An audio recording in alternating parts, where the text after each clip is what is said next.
মুহররম মাস সম্পর্কে বিস্তারিত কিছু বলুন। মুহররম মাস হিজরি সনের প্রথম মাস। এ মাস সম্মানিত 4 মাসের মধ্যে সবচেয়ে মর্যাদাপূর্ণ মাস। সম্মানিত 4টি মাসের মধ্যে সবচেয়ে মর্যাদাপূর্ণ মাস হলো মুহররম মাস। মুহররম শব্দের অর্থ হলো সম্মানিত, নামেই যার পরিচয়। অর্থাৎ এই মাসকে আল্লাহ সুবহানাহু ওয়া তাআলা মর্যাদা দিয়েছেন, সম্মান দিয়েছেন। এই মুহররম মাসটি শুরু হয়েছে মাত্র 2 দিন হলো। অতএব এই মাস জুড়ে একজন মুসলিম হিসাবে এই মাসের প্রতি মর্যাদা বোধ আমাদের অন্তরে লালন করতে হবে, জাগ্রত রাখতে হবে। আর এই মাসটিকে নবী করিম সাল্লাল্লাহু আলাইহি ওয়াসাল্লাম শাহরুল্লাহ বলেছেন, আল্লাহর মাস বলেছেন। মাস তো সবই আল্লাহ তাআলার, তারপরে এটাকে স্পেশালি আল্লাহর মাস বলার মানে হলো এই মাসটার বিশেষ গুরুত্ব বোঝান।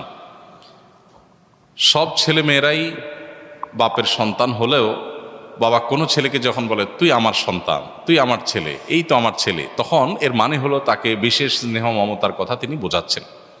ঠিক একইভাবে সব মাসগুলো, সব দিনগুলো আল্লাহ তাআলার হওয়া সত্ত্বেও মুহররমকে নবী করিম সাল্লাল্লাহু আলাইহি ওয়াসাল্লাম বলেছেন শাহরুল্লাহি আল মুহররম, আল্লাহর মাস মুহররম। তো এই জন্য এ মাসটার বিশেষ মর্যাদা বোঝা আসে। এ মাসে অন্যান্য সময়ত মাসের মতোই গুনাহগুলো থেকে, পাপের কাজ থেকে বেঁচে থাকার ব্যাপারে একবার হলেও আমাদের বিবেক বাধা দেওয়া উচিত, একটু হলেও আমাদের থামা উচিত যে আমি সম্মানিত মাসে সম্মান নষ্ট করছি, অন্যায় করে, অপরাধ করে, গুনাহ করে। এ হলো মুহররম মাস সম্পর্কে সংক্ষিপ্ত কথা। এ মাসে নফল রোজা বেশি বেশি নবী করিম সাল্লাল্লাহু আলাইহি ওয়াসাল্লাম রাখাকে উত্তম বলেছেন। রমজানের পরে সবচেয়ে বেশি এই মাসে নফল রোজা রাখাটা উত্তম। অতএব সে চেষ্টা আমরা করবো। আল্লাহ আমাদেরকে তৌফিক দান করুন। এই বছর আশুরার রোজা কবে রাখতে হবে? এই বছর আশুরার রোজা রাখতে হবে। আর আশুরা রোজার ফজিলত কি, মর্যাদা কি? নবী করিম সাল্লাল্লাহু আলাইহি ওয়াসাল্লাম বলেছেন সিয়ামু ইয়াউমি আশুরা আহতাসিবু আলাল্লাহি আন ইউকাফিরাস সানাতাল্লাতী ক্বাবলাহা। আশুরার রোজা, এটার ব্যাপারে আল্লাহর প্রতি আমার ধারণা হলো যদি কেউ এই রোজাটি রাখে, আল্লাহ সুবহানাহু ওয়া তাআলা তার পূর্বের 1 বছরের ছোটখাটো গুনাহগুলো মাফ করে দিবেন। বান্দার হক বান্দার কাছ থেকে মাফ নিতে হবে, কবিরা গুনাহ তওবা করতে হবে, ছোটখাটো গুনাহগুলো এই আমলের মাধ্যমে আল্লাহ সুবহানাহু ওয়া তাআলা মাফ করে দিবেন।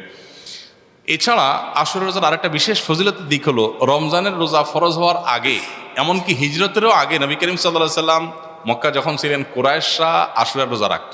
বছরে একটা রোজাই ছিল রমজান রোজা ফরজ হওয়ার আগে, সেটা হলো এই আশুরা।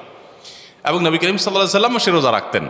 মদিনায় আসার পর তিনি ইহুদিদেরকে দেখেছেন যে তারা আশুরার রোজা রাখে। অতএব তাদের রোজা রাখা দেখে নবী সাল্লাল্লাহু আলাইহি ওয়াসাল্লাম জিজ্ঞাসা করলেন, তোমরা রোজা কেন রাখো?